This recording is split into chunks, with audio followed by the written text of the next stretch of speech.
ഇന്ന് നമ്മൾ ചെക്ക് ചെയ്യാൻ പോണത് എ സി ആണ്. എ സി ഓൺ ചെയ്ത് കഴിഞ്ഞാൽ അതിന് കാറ്റും വരില്ല, തണുപ്പും ഉണ്ടാവില്ല. അതിന് കസ്റ്റമർ ആ ബോർഡ് അയച്ചു കൊണ്ടുവന്ന് അത് ഓൺ ചെയ്ത F8 പറഞ്ഞ കംപ്ലൈൻ്റ് ആണ് അവർ പറഞ്ഞത്. ഇപ്പം നമ്മൾ ഓൺ ചെയ്ത് നോക്കിയപ്പോൾ ബോർഡിൽ F8 എന്നാണ് കംപ്ലൈൻറ്റ്. കണ്ടില്ലേ? F8 നിങ്ങൾക്ക് കാണാൻ കഴിയുന്നുണ്ടോ എന്നൊരു സംശയമാണ്. കാരണം എൻ്റെ റൂമിൽ നല്ല വെളിച്ചമുള്ളതുകൊണ്ടാണ്. ഓക്കെ, ഒരു ലൈറ്റ് ഓഫാക്കാം.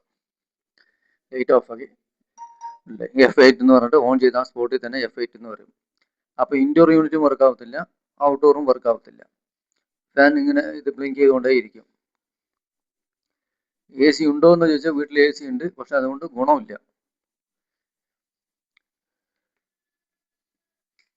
നമുക്ക് സ്വിച്ച് ഓൺ ഓഫ് ചെയ്തിട്ട് അതിൻ്റെ ബോർഡിൽ 2 സെൻസർ വരുന്നുണ്ട് മെയിനായിട്ട്. ഒന്ന് റൂം ടെമ്പറേച്ചറിൻ്റെ സെൻസറും പിന്നെ ഒന്ന് കോയിൽ സെൻസറും. ആ 2 സെൻസറാണ് വരുന്നത്. ഇത് ഇൻവെർട്ടർ എ സി അല്ലാത്തതുകൊണ്ട് 2 സെൻസർ. ഇത് കോയിൽ സെൻസറാണ്. ഓക്കെ, ഈ കോയിൽ സെൻസറിൻ്റെ വാല്യൂ ഒന്ന് ചെക്ക് ചെയ്യാം. കോയിൽ സെൻസറിൻ്റെ വാല്യൂ ചെക്ക് ചെയ്യുന്ന സമയത്ത് നമ്മൾക്ക് എപ്പോഴും മൾട്ടിമീറ്ററിൻ്റെ 20K ഇട്ടിട്ട് വേണം അത് ചെക്ക് ചെയ്യാൻ. കാരണം ഈ സെൻസർ വന്നിട്ട് 10K ആണ് വരിക. അപ്പോൾ 10K എന്ന് പറയുമ്പോൾ 10Kനെക്കാട്ടി കൂടുതലുള്ള റേഞ്ചിലിട്ട് നോക്കിയാൽ നമുക്ക് അതിൻ്റെ കറക്റ്റ് വാല്യൂ അറിയാൻ പറ്റുള്ളൂ.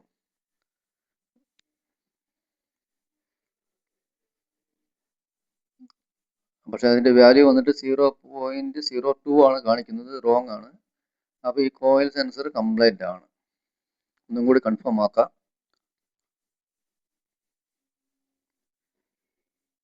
അതെ, 0.02 ആണ്. അപ്പോൾ ഈ കോയിൽ സെൻസർ കംപ്ലൈൻ്റ് ആണ്. നമുക്കത് മാറ്റിയിട്ട് ഇനി ടെമ്പറേച്ചർ സെൻസർ ഉണ്ട്, റൂം ടെമ്പറേച്ചറിൻ്റെ സെൻസർ, അതൊന്ന് നോക്കാം. അതും ചെക്ക് ചെയ്ത് നോക്കാം. ചെക്ക് ചെയ്യുമ്പോൾ എല്ലാ സെൻസറും ഒരേ സമയം ചെക്ക് ചെയ്തിട്ട് വേണം കൺഫേം ആക്കാൻ. ഇത് 4.3 വരുന്നുണ്ട്, ഇത് കുഴപ്പമില്ല. ഈ സെൻസറിന് കുഴപ്പമില്ല. കാരണം റൂമിൻ്റെ ടെമ്പറേച്ചർ അനുസരിച്ച് ഇതിന് വാല്യുവേഷൻ വരും. ഇത് 10K, ചിലപ്പോൾ 7 ഇതൊക്കെ കാണിക്കും, 7, 8 ഒക്കെ കാണിക്കും. 7, 8 ഒന്നും കാണിച്ചാലൊന്നും കുഴപ്പമില്ല. നമ്മൾ വേറൊരു സെൻസർ ടെമ്പറേച്ചർ ഇത് എടുത്തിട്ടുണ്ട്. പുതിയ ഒരു കോയിൽ സെൻസർ എടുത്ത് അത് അതിൻ്റെ വാല്യൂ നിന്ന് ചെക്ക് ചെയ്ത് നോക്കാം.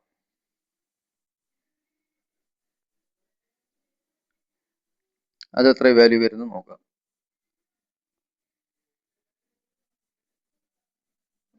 ഓക്കെ, ഇത് 7.98. ഓക്കെ, കുഴപ്പമില്ല. ഇത് നല്ല വർക്കിംഗ് ആണ് കോയിൽ സെൻസർ. കാരണം റൂം ടെമ്പറേച്ചർ അനുസരിച്ചിട്ട് അത് 10K കൂടാനും പറ്റത്തില്ല, എന്നാൽ 0 പോയിന്റ് ഒന്നും വരാൻ പാടില്ല. ഓക്കെ, നമുക്ക് ഇതെല്ലാം കണക്ട് ചെയ്തിട്ട് ഒന്ന് സ്വിച്ച് ഓൺ ചെയ്ത് നോക്കാം. എല്ലാം സെൻസറെല്ലാം കണക്ട് ചെയ്തിട്ട് വയറിംഗ് ഒന്നും ഷോർട്ട് ആവാത്ത രീതിക്ക് വെച്ച് ഡിസ്പ്ലേ എല്ലാം ടച്ച് ആവാത്ത രീതിക്ക് വയറെല്ലാം ഒന്ന് കൺഫേം ആക്കിയിട്ട് വേണം ഓൺ ചെയ്യാൻ. കാരണം വയറിംഗ് ഷോർട്ടായി കഴിഞ്ഞാൽ ഈ ചെറിയ കംപ്ലൈൻറ്റ് പോയി വലിയ കംപ്ലൈൻറ്റ് ആവും. ഓക്കെ, നമുക്ക് ഡിസ്പ്ലേയിലേക്ക് നോക്കിയാൽ മതി.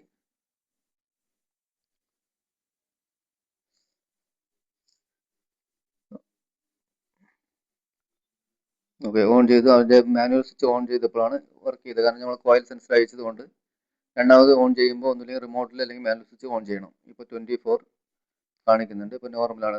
നേരത്തെ അതുപോലെയല്ല, നേരത്തെ ഓൺ ചെയ്താൽ തന്നെ F8 എന്നുള്ള എറർ കോഡാണ് കാണിച്ചിട്ടുണ്ടായിരുന്നത്. ഇപ്പോൾ കംപ്രസറിൻ്റെ ഔട്ട്പുട്ട് വരുന്നുണ്ട്, 3 മിനിറ്റ് കഴിഞ്ഞ് വരും. ഫാനിലേക്ക് സപ്ലൈ വരുന്നുണ്ട്. ഓക്കെ, നമുക്ക് കൺഫേം ആക്കാൻ വേണ്ടി ഒരു കാര്യം ചെയ്യാം. ഫാൻ കണക്ട് ചെയ്ത് നോക്കാം. ഫാൻ കണക്ട് ചെയ്ത് അതിൻ്റെ വയറിംഗ് എല്ലാം കറക്റ്റ് ആക്കിയിട്ട് ഒന്ന് ഓൺ ചെയ്ത് നോക്കി. 24 റൂം അവിടെ വന്നു സെറ്റിംഗ് ടെമ്പറേച്ചർ. ഇനി ഫാൻ വർക്ക് ആവുന്നുണ്ടോ എന്ന് നോക്കാം. ഓൺ ചെയ്ത് 2 സെക്കൻഡ് കഴിയും അതൊന്ന് ഓൺ ആകാൻ. എല്ലാ AC അങ്ങനെ തന്നെയാണ്, ഓൺ ചെയ്ത് അപ്പം തന്നെ ഓൺ ആവത്തില്ല. ഞാൻ കൈ കൊണ്ട് കറക്കിയതല്ല, അത് മോട്ടർ കറങ്ങിക്കൊണ്ടിരിക്കുകയാണ്. മോട്ടർ വർക്കിംഗ് ആണ്. അപ്പോൾ മോട്ടർ വർക്കിംഗ് ചെയ്യുന്നതിനോടൊപ്പം തന്നെ ഇനി ബാക്കിയുള്ള കംപ്രസറുകളും എല്ലാം വർക്കിംഗ് ആവും, എല്ലാ കൺട്രോളെല്ലാം കറക്റ്റ് ആവും. സെൻസറിൻ്റെ കംപ്ലൈൻ്റ് ആയിരുന്നു F8. Okay, thank you for watching video.